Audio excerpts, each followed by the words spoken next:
For an example of what a school social worker can do, I had a 5th grade student who was extremely anxious. She was a very perfectionist and really had a hard time when she didn't do well. And it got to the point that she really couldn't even take a test because she might get a B on it instead of an A.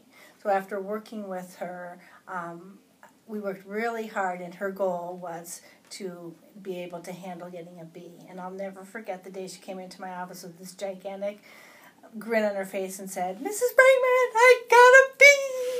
And she was smiling, and now she's I believe she's in high school, and she's doing awesome. But just being able to help her get rid of that anxiety was major.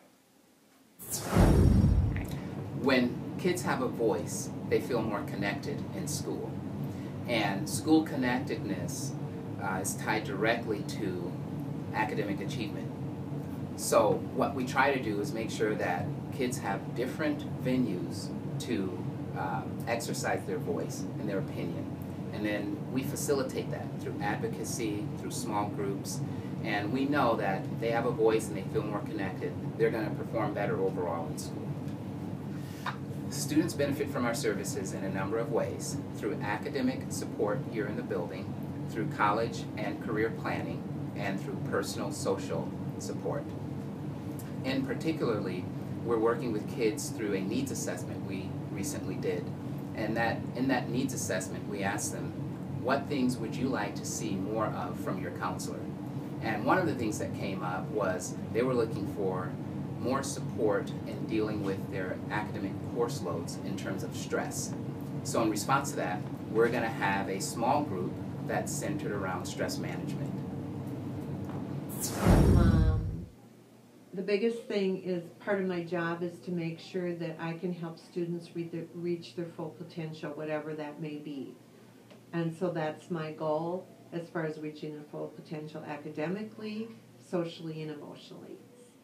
I had another student just new into middle school, and she had the desire to sing in the talent contest, and we worked closely together to help build that. We connected her with a peer that supported her up there when she sang, and she went up there and sang her best, and that has just given her so much confidence and a sense of the ability to do a lot of things that she didn't feel she could do before. So I work with students individually to help teach them coping skills for various challenges, but one of the most rewarding things is doing groups, because a lot of the kids that I work with feel very isolated and alone, and so seeing them develop healthy friendships and understanding that they are not alone in their challenges, seeing those connections that they make, and hearing like, hey, one of the girls in the group, they got together over the weekend, or see them in the halls together. Because I think for high schoolers, their peer relationships are one of the most important things. So seeing those develop in a healthy manner is really rewarding for me. I have a student who struggles with severe anxiety and OCD, and had certain rituals that he would do in class, and he would stand up and do different poses that would calm him, but he was really embarrassed because it would draw a lot of attention to himself. But he couldn't get through class without doing it, and so I worked with him on just deep breathing techniques to help calm his anxiety, which has allowed him to then stay in class and not have to do his rituals that would get attention from peers. There's a number of ways, but one of the biggest ways that students benefit is the fact that I'm right here in the schools. They can come in and out of a class quickly to go to my appointment. They miss less time from school. Parents love it because basically they don't have to go and get their child out of school and then take them back from an appointment as well. Well, I can think of an 8th grader that I had that was truant. I think he had over 20 days of truancy early in the year, and he was not coming to school, not doing well with his grades, failing most of his classes. The staff tried to get me into the situation. I was able to kind of talk to him, and once he opened up and started talking, he was then basically coming to school on a regular basis, feeling better about himself. His grades rose to passing grades.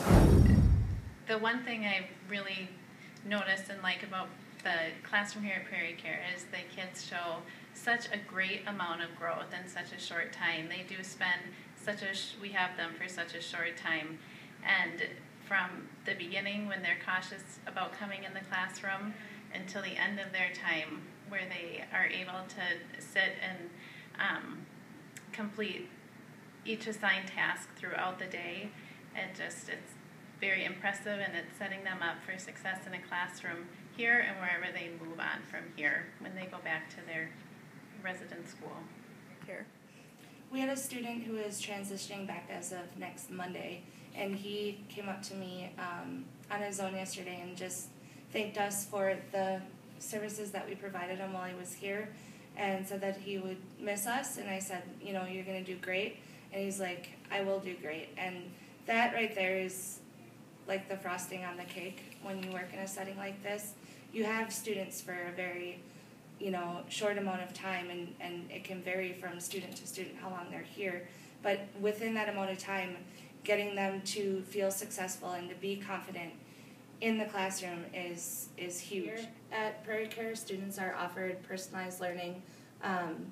We can do various things with that, such as individual one-on-one support, or offer various groupings based on you know, their current levels. I can think of one student in particular who's gone through the complete continuum of services for mental health services in the district.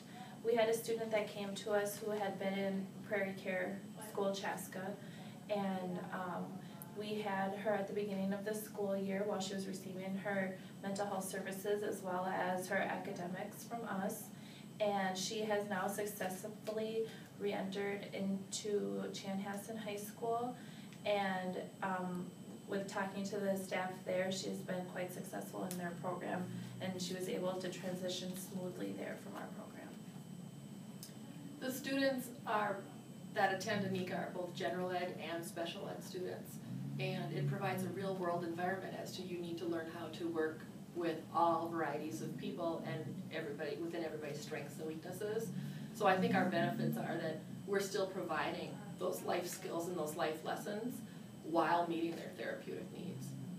And then there was more we did at ECCS. There was like history, we did chemistry, we did math, we did reading and writing, language arts. We basically did a whole bunch, and it was in like one day, and still we were able to like keep it. It was somehow still able for me to be able to work without stress. And I don't know how that happened, but I just know that the environment was good. Well, Prairie Care was able to help me be ready to go to ECCS. Then ECCS helped me be ready to go to Chanhassen High School. So it's more like a series of things helping me.